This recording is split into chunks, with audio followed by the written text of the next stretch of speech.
اتنا پیار دو کہ کوئی گنجائش نہ چھوڑو.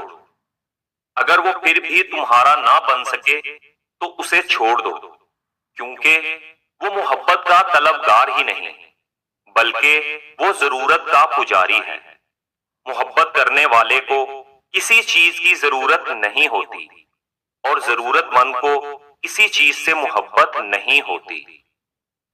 جس کا ہاتھ پاک ہو جائے گا اس کی نیت درست ہو جائے گی. جس کی نیت درست ہو جائے گی اس کا عقیدہ درست ہو جائے گا. جس کا عقیدہ درست ہو جائے گا اس کے اعمال درست ہو جائیں گے.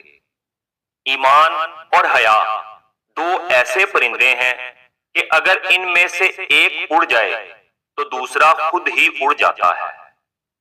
ہم سمجھتے ہیں کہ خدا ہمیں اوپر سے دیکھتا ہے، در حقیقت وہ ہمیں اندر سے دیکھتا ہے.